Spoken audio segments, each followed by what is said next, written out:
Pemandu, pusing kereta. Hutang RM50,000 awak, saya akan selesaikan semuanya. Malam ini, berhenti menjadi pemandu. Jadilah lelaki saya. Rima RM50,000. Adakah dengan wang sebanyak itu, Puan boleh memiliki saya? Mata Puan di cermin pandang belakang kelihatan basah, bau wiski yang kuat memenuhi kereta. Tepat pada saat saya hendak menjawab, "Ya Puan, saya akan hantar Puan ke rumah seperti biasa," kedengaran, "Pemandu Kim, saya tak nak balik rumah malam ni. Saya tak tahan dengan suasana di rumah, rasa sesak nafas," dan kata-kata seterusnya membuatkan saya tidak percaya. Pusing kereta, ke tempat yang tiada siapa tahu, dan malam ini berhenti menjadi pemandu. "Awak ada hutang RM50,000 kan? Saya akan selesaikan hutang itu sebagai balasan." Apa yang berlaku di dalam kereta yang sempit malam itu mengubah seluruh sisa hidup kami berdua. Sekarang saya akan mulakan kisah saya, Encik Manan, yang tidak pernah saya ceritakan kepada sesiapa. Sebelum memulakan kisah, sila langgan dan tekan butang suka. Terima kasih. Bunyi hujan yang memukul tingkap kereta kedengaran seperti seseorang sedang mengetuk pintu. Hujan lebat mencurah-curah membasahi sedan hitam malam itu. Pengelap cermin bekerja tanpa henti, cuba membersihkan dunia, tetapi masa depan saya yang kabur, sukar untuk dibersihkan. Tangan saya yang memegang steering sedikit menggigil. Ia bukan kerana kesejukan. Ia adalah kerana getaran telefon bimbit yang saya rasai di dalam poket sebentar tadi. Nombor pemanggil terhad. Saya tahu tanpa perlu menjawabnya. Mereka adalah pemungut hutang.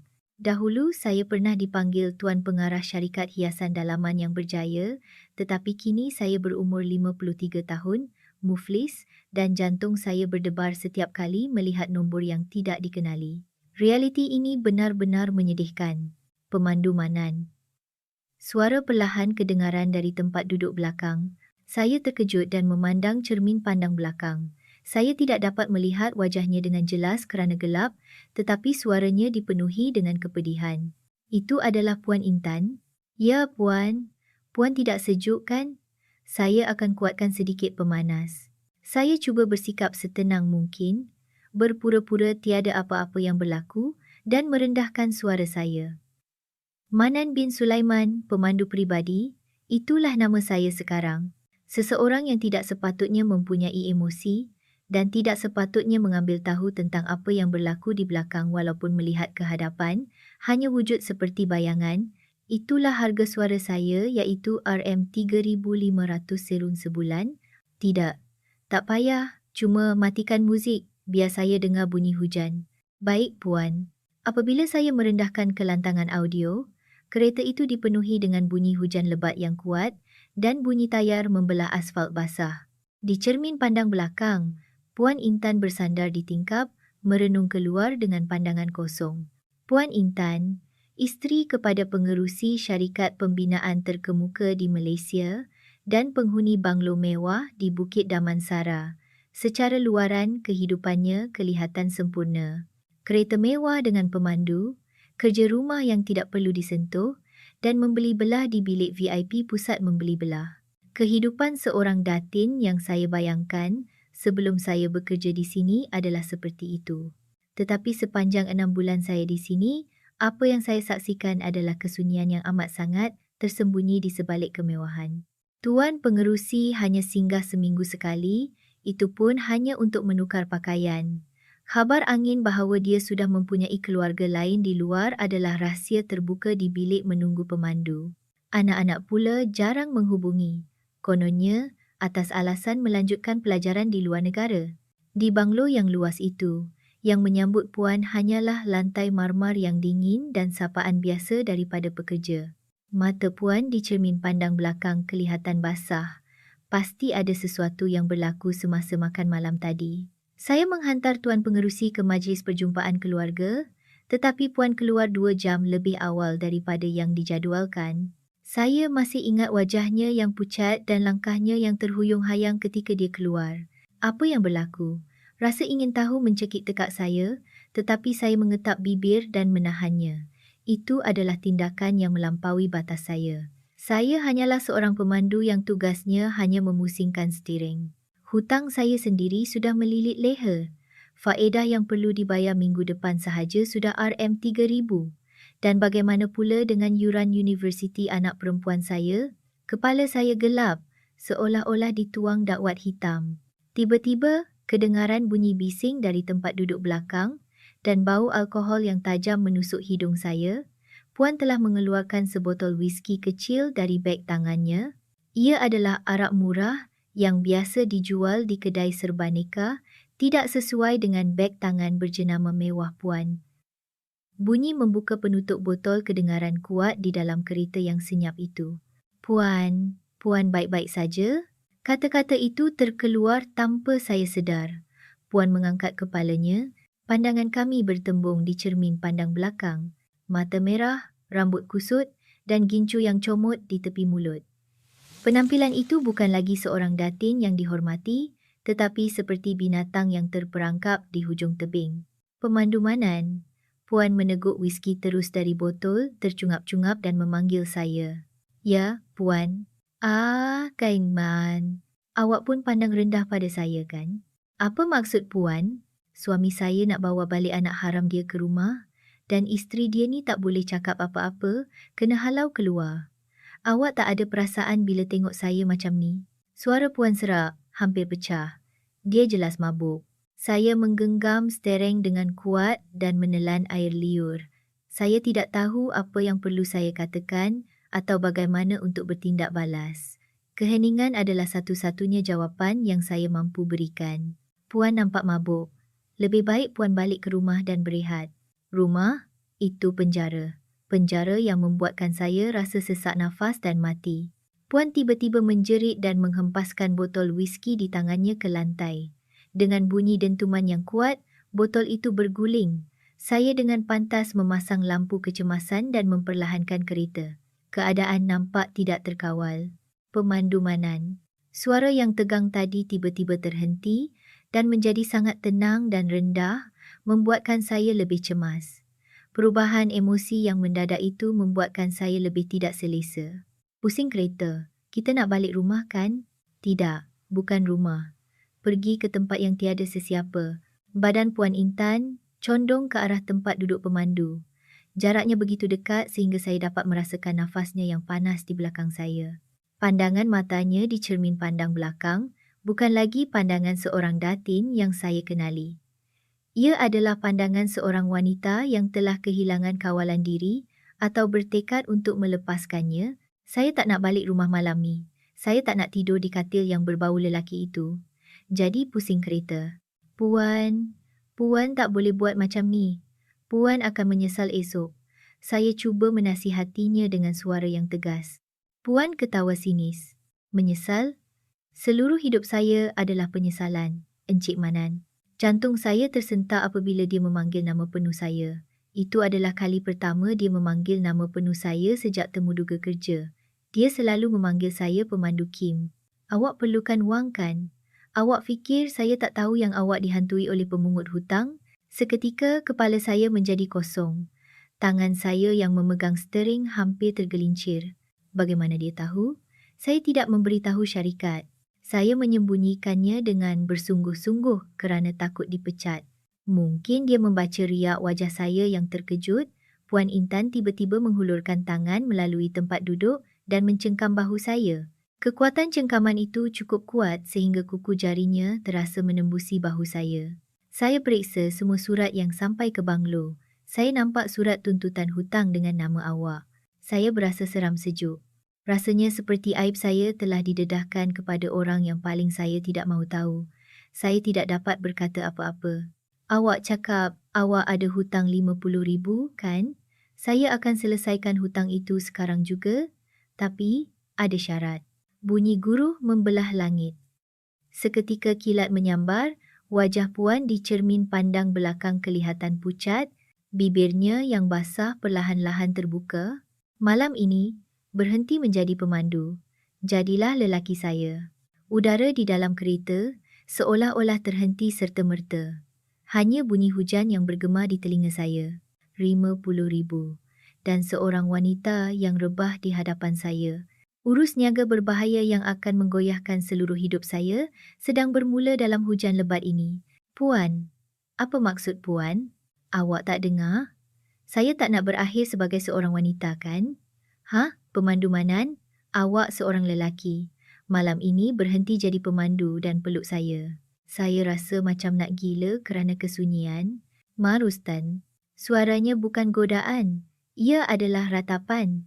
Kedengaran seperti jeritan meminta tolong. Puan meronta-ronta sambil memegang bahu saya. Bau minyak wangi bercampur dengan bau alkohol menusuk hidung. Saya memberhentikan kereta sepenuhnya di tepi jalan. Kaki saya yang menekan brek bergetar. RM50,000. Dengan wang itu, saya boleh menyelesaikan hutang dan membelikan anak perempuan saya makanan yang lazat. Saya mungkin hanya perlu melakukan apa yang Puan mahu. Ia adalah tawaran yang tidak buruk bagi seorang lelaki. Dia masih cantik, tetapi saya melihat tangan Puan yang menggigil. Di cermin pandang belakang, dia tidak menggoda saya, tetapi memegang saya seperti orang yang lemas mencari tempat berpaut. Tangan itu terlalu dingin dan terdesak. Konflik melanda seperti ombak.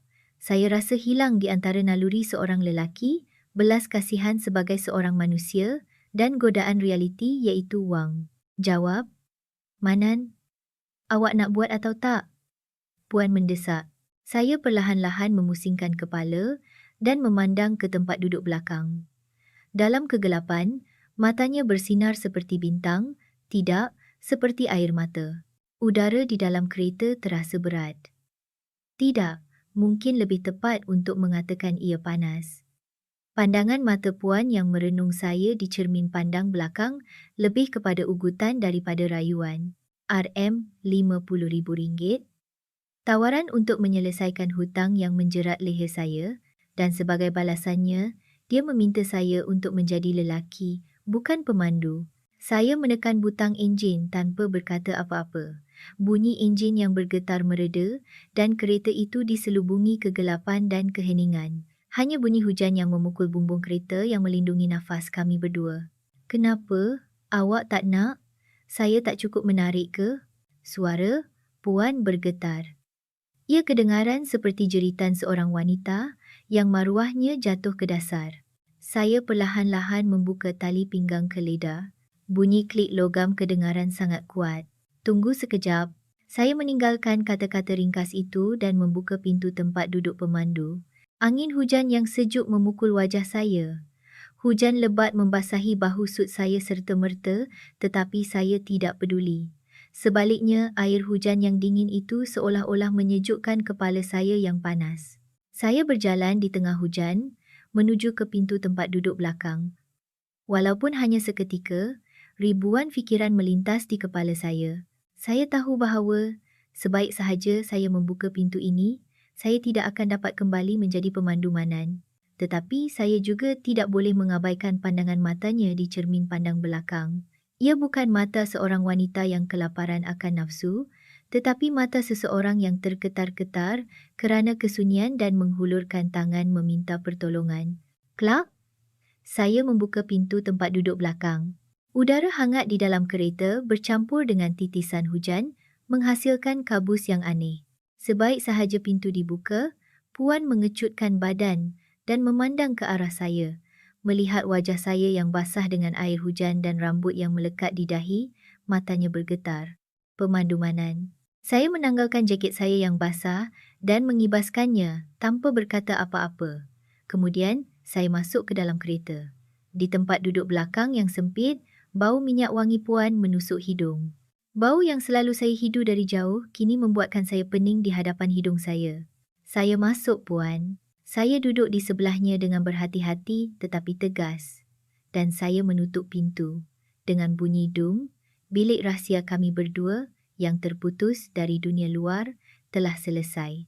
Tempat duduk pemandu kini kosong dan hanya ada 2 orang di tempat duduk belakang. Puan memandang saya dengan wajah yang tidak percaya, kemudian menundukkan kepala. Bahunya yang putih, terdedah di atas gaun hitam, bergetar. Saya tanpa teragak-agak menyarungkan jaket saya ke bahunya. Puan, saya tidak perlukan wang. Puan tiba-tiba mengangkat kepala. Dia memandang saya dengan mata yang basah. Apa? Saya tidak duduk di sini kerana 50,000. Walaupun saya gilakan wang, saya tidak akan menjual hati manusia. Kalau saya peluk puan kerana wang, saya tidak akan menjadi lelaki puan, tetapi hanya menjadi satu lagi objek, sama seperti perabot mahal di rumah puan. Mata Puan Intan bergetar mendengar kata-kata saya. Dia menundukkan pandangannya dan membelek cincin berlian besar di jarinya. Betul? Dia sentiasa begitu. Kalau saya kata saya sedih, dia bagi saya beg tangan berjenama. Kalau saya kata saya sunyi, dia belikan barang kemas. Dia fikir itu cinta.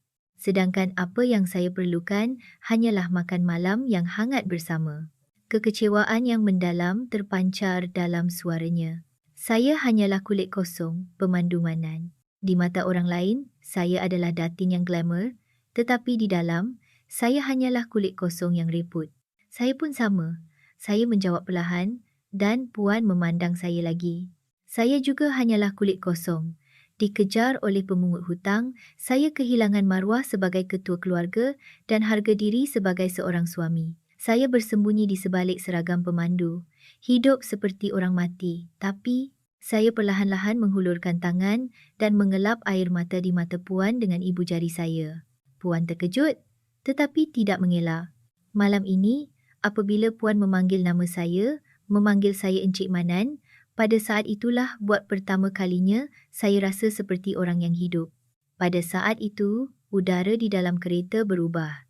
Ia adalah saat dua jiwa bersentuhan, melangkaui hubungan hanya memberi dan menerima ketenangan. Puan memejamkan mata sambil merasakan sentuhan saya. Dan perlahan-lahan dia mengangkat tangannya dan meletakkannya di atas belakang tangan saya yang kasar. Genggamannya yang memeluk tangan saya begitu terdesak. Encik Manan. Ya, Intan. Saya memanggil namanya buat kali pertama. Bukan Puan, tetapi Intan. Sebaik sahaja panggilan itu terkeluar dari mulut saya, kami bukan lagi majikan dan pekerja.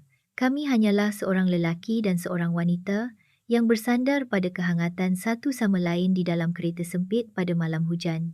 Saya tak nak balik rumah malam ni.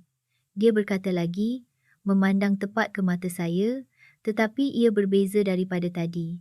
Tadi adalah jeritan keputusasaan, tetapi kini ia adalah pengakuan ikhlas terhadap saya. Saya nak bersama dengan awak, bukan kerana wang, tapi cuma dengan awak. Saya menggenggam tangannya erat.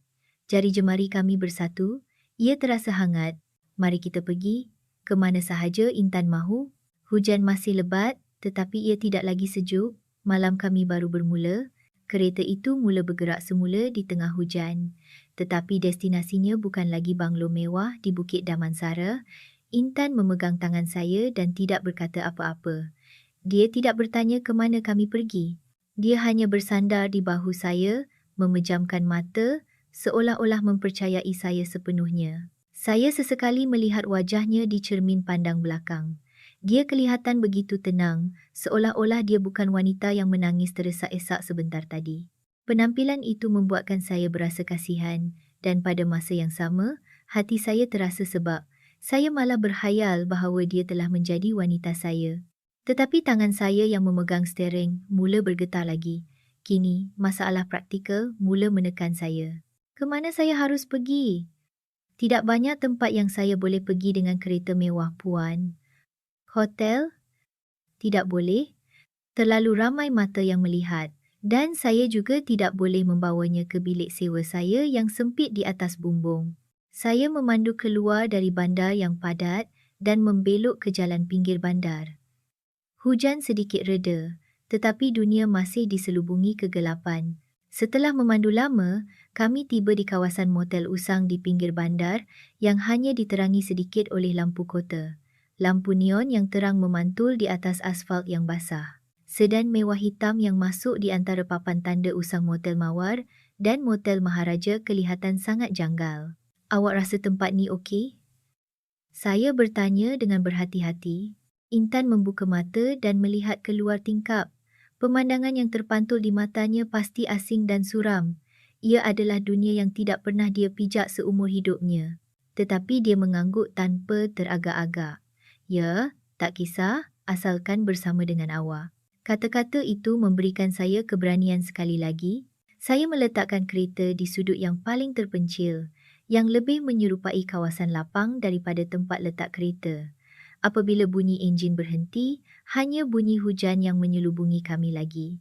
Tunggu sekejap, saya pergi ambil bilik. Saya ikut. Intan memegang tangan saya. Tidak, nanti kalau ada orang nampak. Saya cakap tak kisah kan? Saya tak kisah lagi tentang perkara macam tu. Pandangan matanya tegas, kelihatan keazaman yang kuat untuk tidak bersembunyi atau melarikan diri lagi. Saya menggenggam tangannya erat dan membuka pintu kereta. Titisan hujan yang dingin menyambut kami lagi. Tetapi, kami tidak berasa sejuk kerana kami berpegangan tangan. Saya menanggalkan jaket saya dan menutup kepalanya agar dia tidak basah kuyup. Jom. Kami berjalan melalui hujan menuju ke pintu masuk motel. Di kaunter usang, pemiliknya yang mengantuk terkejut melihat kami. Gabungan seorang lelaki berpakaian sut mewah dan seorang wanita berpakaian gaun velvet hitam yang comot dengan lumpur. Itu adalah gambaran yang mencurigakan bagi sesiapa sahaja. Satu bilik, Encik. Saya berkata setenang mungkin. Pemilik itu memandang kami dari atas ke bawah dan tanpa berkata apa-apa, dia melemparkan sekunci. 203A. Kami mengambil kunci usang itu dan menaiki tangga yang sempit dan gelap. Bunyi tangga kayu yang berderit kedengaran sangat kuat. Setiap langkah yang kami ambil membuatkan kami sedar bahawa kami sedang melintasi sempadan yang tidak sepatutnya kami lintasi. Tetapi di sebelah saya ada dia. Seorang wanita yang memegang tangan saya erat dan berjalan seiring dengan saya. Fakta itu sahaja sudah cukup untuk saya menahan segala kebimbangan ini. Krik, engsel yang berkarat menjerit apabila pintu bilik 203A terbuka. Bilik itu berbau campuran pelik antara bau kulat yang basi dan bau penyegar udara murah. Ia adalah bau mentah. Bau kehidupan bawahan yang tidak dapat dibandingkan dengan bau penyebar aroma mewah di banglo Bukit Damansara. Saya meraba-raba mencari suis lampu. Lampu pendah flower berkelip-kelip kemudian menerangi bilik sempit itu dengan jelas. Kertas dinding pudar, katil yang ditutup dengan selimut, bermotif bunga yang tidak sedap mata memandang dan bunyi peti sejuk lama yang berputar di sudut. Sebaik sahaja melangkah masuk, Intan menggeletar. Gaun velvet hitam yang basah melilit badannya dengan dingin.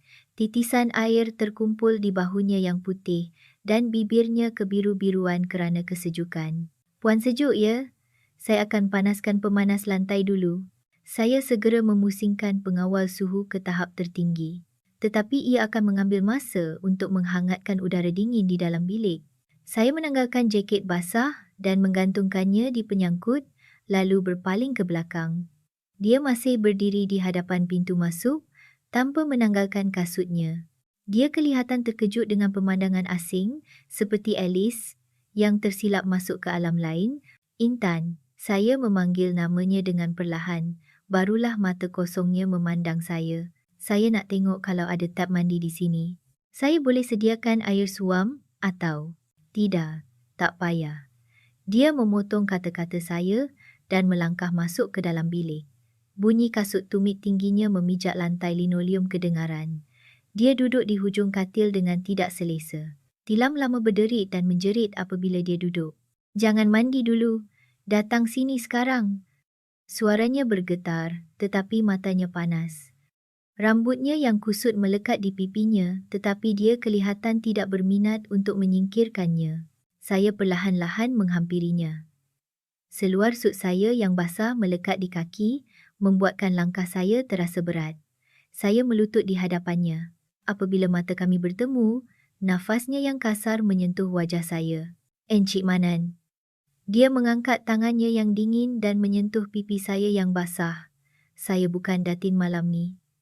Jadi, dia tidak menghabiskan kata-katanya, hanya mengetap bibirnya. Tetapi saya tahu apa yang dia maksudkan. Jangan bersikap sopan. Jangan melayan dia sebagai pemandu. Saya mengambil tangannya yang dingin dan menghembus nafas panas ke atasnya. Dan dengan berhati-hati, tetapi berani, saya menanggalkan kasutnya. Kaki yang halus bergetar di buku lali. Baik, Intan. Saya berdiri dan memandang ke arahnya. Dia juga perlahan-lahan bangun. Jarak antara kami berdua di bilik sempit itu kini tidak sampai sejengkal. Cukup dekat untuk mendengar degupan jantung masing-masing. Dia menyentuh butang baju saya yang basah dengan tangan yang menggigil. 1, 2. Setiap kali butang terbuka, degupan jantung saya semakin laju. Saya juga memberanikan diri dan menghulurkan tangan ke belakangnya. Jari saya menyentuh zip gaun velvet yang berat kerana basah. Zaziyeb. Bunyi zip dibuka memecahkan keheningan. Apabila gaun itu meluncur jatuh ke bahunya, bukan sahaja belakangnya yang lebih putih daripada air hujan, tetapi juga hatinya yang terluka, yang tersembunyi selama ini terdedah. Bau air hujan yang dingin hilang dan bau suhu badan kami mula memenuhi bilik. Di luar, angin dan hujan lebat masih memukul tingkap, tetapi bilik usang dan suram ini kini menjadi relau yang paling panas di dunia. Malam itu, bunyi spring katil yang lama tenggelam dalam bunyi hujan yang membadai di luar. Kami meneroka satu sama lain seperti orang yang tidak mempunyai hari esok, tiada keanggunan. Kami mencari bibir dan mengesahkan suhu badan masing-masing dengan terdesak, seolah-olah kami menyedut oksigen untuk terus hidup. Kulitnya yang putih berkilauan dengan titisan peluh di bawah lampu kuning motel usang.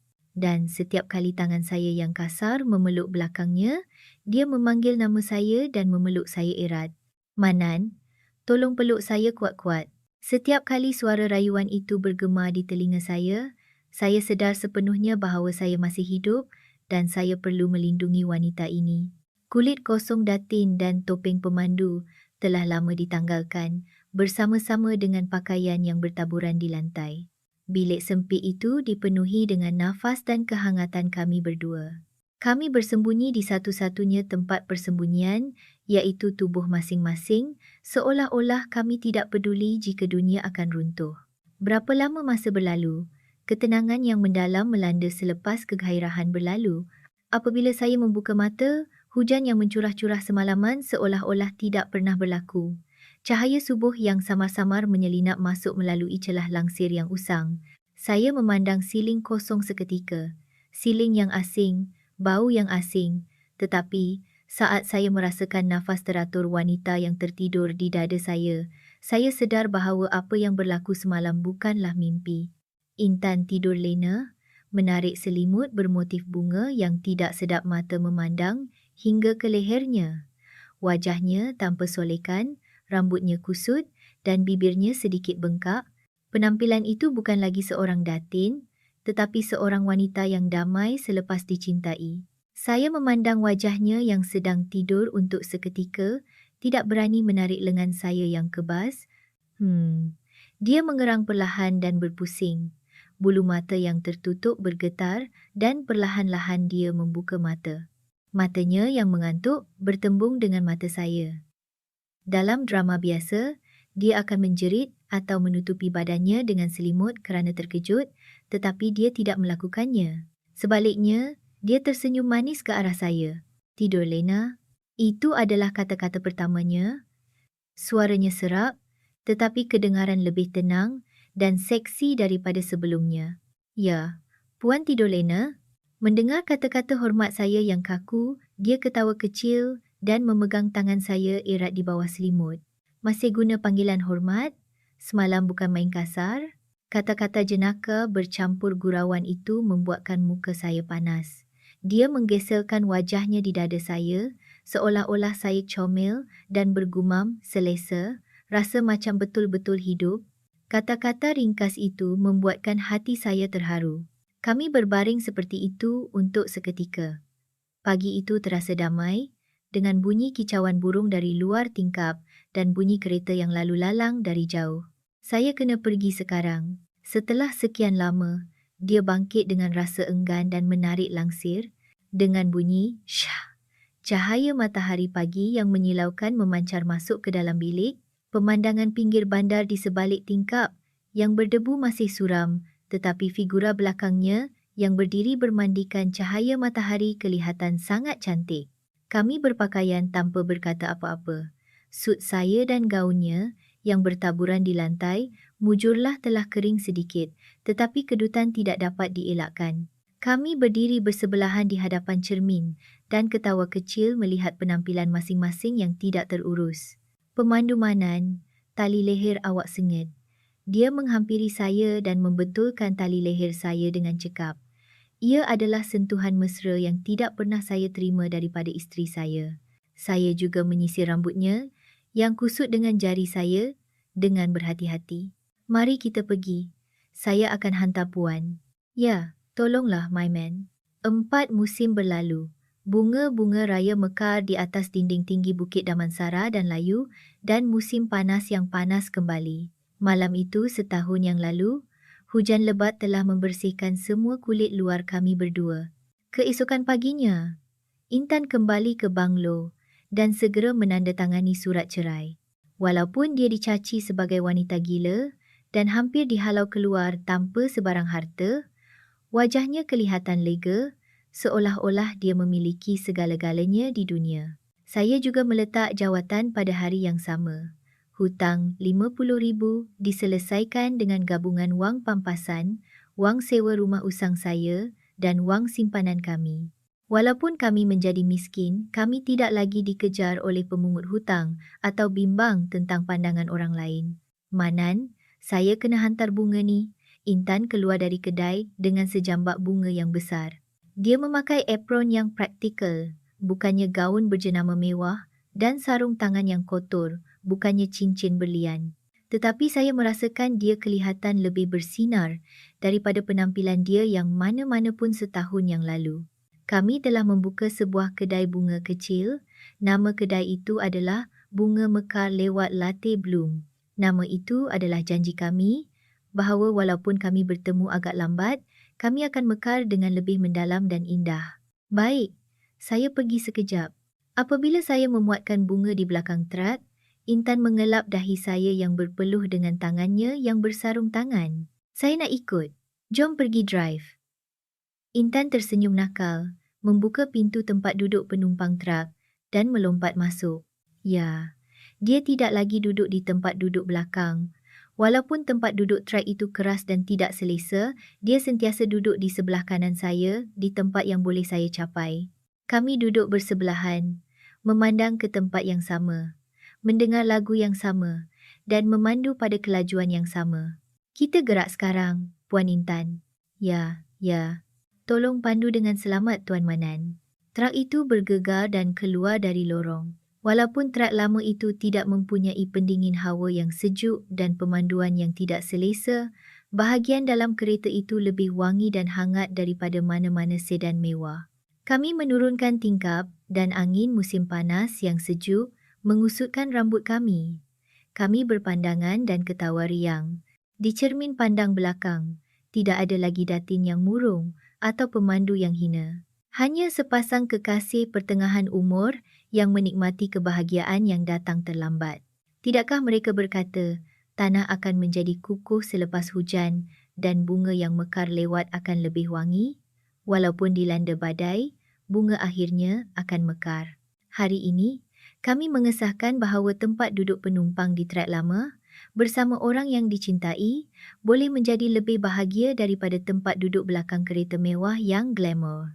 Adakah anda masih teragak-agak? Tidak ada kata terlambat. Kehidupan sebenar bermula apabila anda berhadapan dengan diri anda sendiri, bukan dengan pandangan orang lain. Jika kisah ini menyentuh hati anda hari ini, sila kongsikan video ini kepada orang yang anda sayangi. Ketenangan yang hangat akan menjadi lebih besar apabila dikongsi. Dan tinggalkan komen. Saya akan bahagia sekarang. Hikmah Senja akan menyokong anda agar keazaman anda menjadi kenyataan. Sila langgan dan like untuk menjadi keluarga kami. Kami akan terus berada di sisi anda dengan cinta yang bermaruah dan kebijaksanaan hidup bagi golongan pertengahan umur. Terima kasih. Jika anda ingin terus menonton kisah-kisah mendalam tentang senja kehidupan, sila langgan dan tetapkan pemberitahuan dan sokong kami dengan menekan butang suka. Setiap klik anda memberi kekuatan besar kepada saya untuk menghasilkan video. Ini adalah Hikmah Senja, sebuah kisah tentang cinta yang mekar lewat di senja kehidupan dan kesunyian serta keberanian yang mungkin kita semua alami.